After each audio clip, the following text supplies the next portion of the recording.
Good afternoon, everyone. We're back at Disneyland. Just actually got back from Universal. We're at Universal this morning and rope dropping that theme park. But we made it over to Disneyland and it was getting warmer, but for whatever reason, it started raining. And looks like we have a rainy day vlog today, and we're joined with the theme park shark. I didn't bring an umbrella. Me neither. I didn't think it was gonna rain today, or this month, or the rest of this year.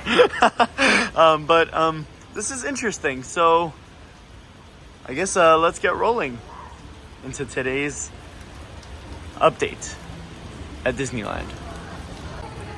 Alright, just got off the tram and it's actually pretty humid right now. It's weird. It's weird that Florida weather is making way to California. I feel like we're at Disney World. But the sprinkling slowed down. It's still sprinkling just a little bit. The sky is clearing very slowly. So I was here yesterday, but I wasn't able to hit all of the updates. But I just wanted to start over here in the Esplanade because they have a little bit of a repaint going on behind Soarin' Over California. Nothing crazy, or Soarin' Over the World, sorry. Nothing too crazy, but just something to note. It's not slowing anything down. But this rain is really throwing me off. It was sunny all week, it was sunny all month. And today, just out of nowhere, it started raining. I'm sure this will be a quick one-day thing, but it's so weird. So weird. It's definitely starting the spooky vibes though. Alrighty, just made it into DCA. It is looking like a pretty busy day for DCA. I was looking at the wait times this morning actually, and everything was on average an hour between both parks. And this is almost every single ride. Obviously, like the Fantasyland rides, we're averaging like 30 to 40 minutes, which is slightly above normal. Normally would be like 15, 20. 30, 40 is high for Fantasyland. Right now, everything in Disneyland is also an hour wait for the major rides like Rise, Millennium Falcon, Space Mountain, Big Thunder Mountain, Indiana Jones, and Haunted Mansion. Haunted Mansion is 45 minutes, so it's slightly less, but it is still pretty high. It is still pretty high. Hopefully it dies down. Hopefully this rain sends people home. Looks like there are a lot of people heading to the other direction, hopefully to leave and not park hop. Park hopping might be the case though. There really isn't much to do at DCA, especially when it's raining.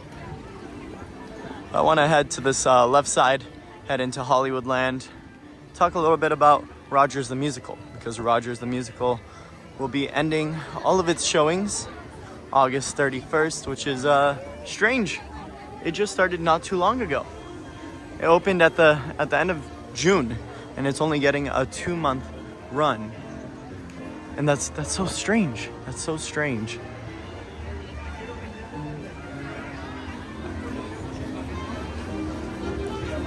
I feel like for the production itself, it deserved a longer run. It needed at least like 4 to 5 months to make some profit at least, right? I feel like it was a pretty expensive production. I don't know if they broke even in terms of money because they were upselling tickets, a small package, a seating package to sit in the orchestra. It came with popcorn and I believe a drink. But I don't know if they profited. August 31st is the very final day though, so keep note. Try to get here earlier in the day, obviously, to get a virtual queue to get into Rogers the Musical. That definitely helps. You can also do standby, but it doesn't guarantee a seat. That's the only thing. I'm just curious to see how many people are in Animation Academy right now.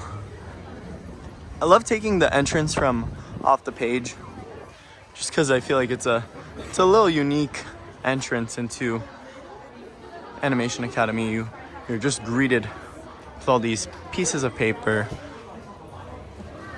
all these animations coming to life. And then you walk straight into Animation Academy, which is this way.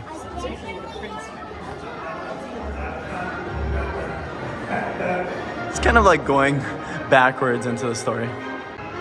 And then we walk in and, oh wow, there's a lot of people probably waiting for the rain to die off, or maybe getting some air conditioning, which isn't on. But yeah, this is the inside of Animation Academy, if you were ever wondering. It is nice though, I really like it. I love these gloomy DCA days. They're so nice. I'm also like really surprised they haven't put up any Halloween decorations yet for Oogie Boogie Bash, which starts September 1st. Is that the very first day? That's really surprising. Even inside of Disneyland, they still don't have any Halloween decorations. Well, they don't really put too much up in terms of Halloween at Disneyland. They just decorate Main Street and that's about it. They give the little tree in Big Thunder by Big Thunder Mountain a little bit of orange lights, and that's about it.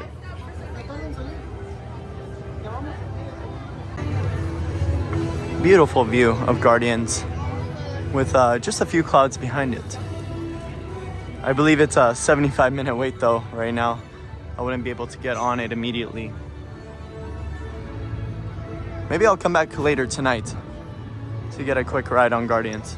I don't know if you guys have been watching me on TikTok. I've been doing a lot of TikTok streams of the resort. Did a Universal one this morning. That was a lot of fun. I sat on Jurassic World the ride twice, both front row, got soaked, and then I did, what did I do? I did Waterworld front row in the soak zone and I got soaked. Oh wow. By the time I walked from where this clip started to here, the wait time jumped to 105 minutes. So it's no longer 75, it's 105. And then here's a look at the lightning lane queue. That's insane. It's a lot of people.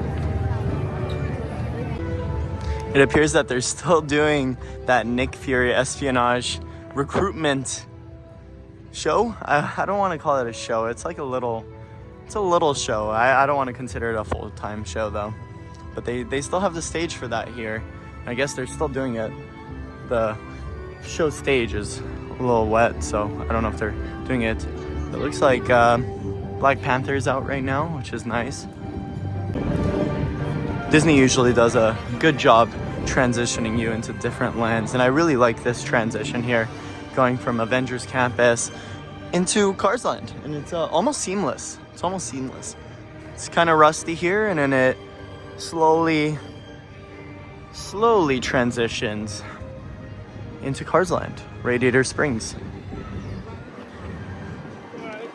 But the music is so loud. Woo. My gimbal started freaking out. My gimbal is a little old. I need to get a new one. Yeah, you can still hear the Avengers Campus music from here. I hope they fix that. They should just lower the volume. It's so loud compared to the rest of the park where everything is pretty low. They maintain the audio really well in most of their lands. But Avengers Campus, for some reason, the audio is so overwhelming. It's screaming. I can even hear it from here. Alright, so right now walking through Radiator Springs, the music is a little louder here, but the only reason I'm here is because the Cars ride is going down for refurbishment for about 9 days, August 18th through the 26th, reopening the 27th. Walking over to San Fransokyo now. We're getting closer and closer to the grand opening. Opens August 31st. So just a few weeks we'll see San Fransokyo in all of its glory. I don't know if it's gonna have a new soundtrack or anything. I don't really notice music here in this area from the beginning. Yeah, I don't think there's any music here.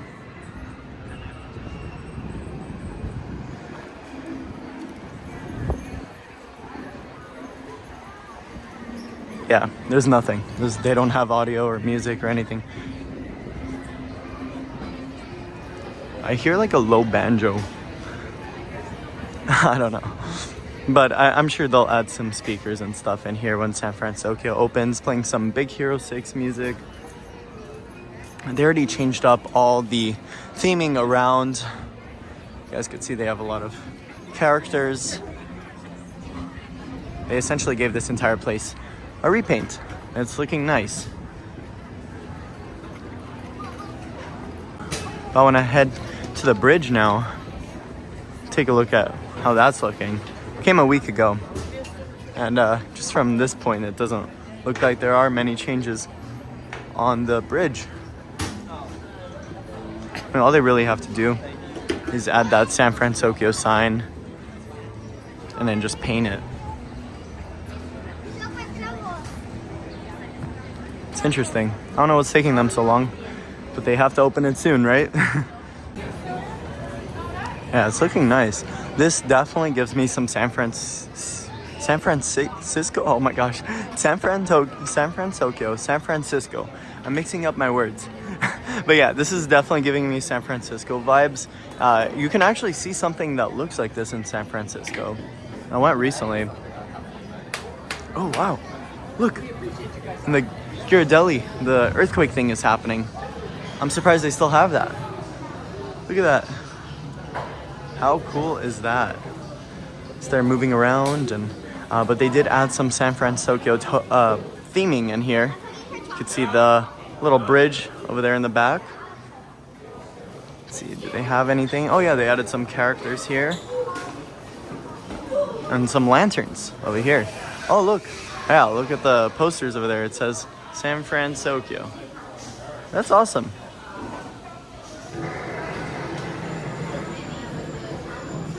They didn't really change any of the other theming. But it's cool. I love all this animated stuff. I never really noticed that. It's so awesome. I love the Ghirardelli. I'd imagine at this point they'd be testing the projections for Oogie Boogie Bash. Normally they turn this little area into Oogie Boogie's lair almost. And I don't know what they're going to do with the 100th theming. Are they going to take it down and put up Halloween theming? Or are they gonna make new Halloween decorations following the 100 Years of Wonder? That'd be cool if they switched this up, left the circle marquee, and put some bats around it and stuff. Obviously, they'll have the iconic bats floating out of Carthay Circle. But I'm curious. I wonder what they will do. I'm not gonna walk towards Soarin' because first thing I talked about in this update was Soarin' being under scaffolding. We can actually go take a quick look at the entrance of Soarin'. The attraction is still open right now, and you can actually, oh my goodness, holy smokes. Look at the lightning lane queue for Soarin'. It extends all the way back here by this little restaurant. I forgot what it was called. It's like Smoke something. Smoke Jumpers Grill. I don't know how I forgot that. But yeah, for some reason I was thinking Claim Jumper. But yeah, this is the lightning lane queue. That's insane. They have scaffolding all over the entrance though. I'm assuming these will be down by the 31st of August. That's when it seems like all the attractions are going down for refurb. Just a small and quick refurb before all the Halloween stuff begin. But yeah, take a look at that.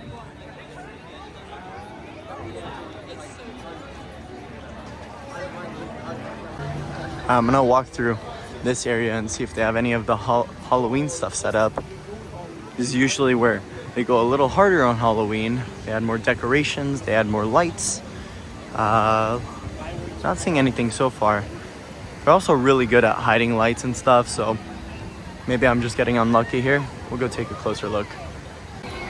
I know it rained and everything, but it's still a little warm outside, and Grizzly River Run has a line out the door. Right now it says 35 minutes, but this is more of a 55-minute wait. Maybe even longer. Just really depends on how they're doing operation-wise. But yeah, there's quite a bit of people waiting in line for this ride. I think I've only waited in line once for Grizzly Peak, and the other times it would usually be cooler or nighttime, so there would be like no wait time to ride that ride. Sometimes it's a good thing to ride at night, sometimes it's bad. Right now, heading over to the Redwood Creek Trail, see if it's open. If it's not, that means they're most likely starting on some of the Halloween work. This is one of the more intricate walkthroughs, I would say, for Oogie Boogie Bash. Yeah, it's closed off right now. I'm assuming, well, there is some construction work over there. I actually have never been to Oogie Boogie Bash, so I don't really know the pathway for this Halloween trail. I'd imagine it goes this way though. It goes left first, right? Because I feel like they wouldn't make you take stairs, especially in like complete darkness. So yeah, that seems more reasonable. Maybe it goes left. They have some string lights and stuff set up where the construction walls are. I'm not seeing any like lighting rigs or anything, and I'd imagine they'd use those. Not seeing anything crazy. Oh, I am seeing some ladders though. Yeah, that's probably a good sign. Some things covered up in tarp, maybe some decorations. But ultimately nothing crazy. I'm keeping an eye up on the trees because that's usually where they would put lights. I don't know where else they would put lights. Huh. Interesting. They're really good at hiding lights. Or maybe they just haven't started. They probably haven't started. They can usually get things done relatively fast, and usually things remain the same with Oogie Boogie Bash. They only really add characters. They don't really change experiences. They don't really change shows. But there's also a ton of construction on this side of the park, near the what is this ride called? Little Mermaid. Jeez, I'm spending too much time at Disneyland rather than DCA. So DCA, I feel like I can only go to like once a week for updates. There's not too much happening right now at DCA. It's really just San Fransokyo and whatever is going on here. Actually, yeah, so I think they're almost done with whatever they're doing here. It looks like they're just giving it a repaint. Pandora Jewelry was covered in scaffolding the other day, but now it's revealed. Yeah, this looks like fresh paint. Yeah, this is definitely fresh paint. So that's probably all they're doing with this. And then probably within the next month or so, we'll see the scaffolding come down. I'm not sure if you guys have been on the Incredicoaster recently, specifically at nighttime. But they've been running the Incredicoaster at nighttime now. And that's mostly because they're not using any pyrotechnics or any fire effects during World of Color. So they're able to keep Incredicoaster running at nighttime. That's the only reason they would close it. Although the Pixar Pal Around does close at night. That's for obvious reasons. I mean, there are effects and stuff on the Pal Around itself, just mostly lighting and whatnot, but it spins around and that'll hinder with the show because they have things set up, they have lights set up with the show. But yeah, that also allows you to ride Incredicoaster at night. That also allows you to ride Incredicoaster while World of Color is going on, and I feel like that's a cool experience. Only reason they removed pyrotechnics and fire effects in general is because Fantasmic had a little incident, and that's the reason why we're not seeing Fantasmic anymore. The Murphy Dragon caught fire, and after that happened, they removed all fire effects from all shows. So World of Color doesn't have fire effects. Wondrous Journeys doesn't have fire effects. It's weird. I don't know why they would remove it completely out of the resort. It's a little strange. And it sucks. It really does suck. But it's weird to me because they still left the fire effects on Indiana Jones, for example.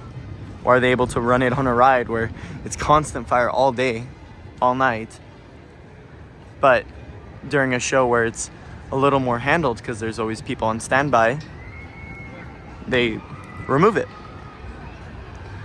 I don't know. Just a little bit of scaffolding left over here on this side of San Fransokyo. This would probably take them a few days to finish up. Doesn't look like anything major, probably just like adding more characters and stuff, making it seem less like Pacific Wharf? Can't say that word. Less like Pacific Wharf and more like San Fransokyo.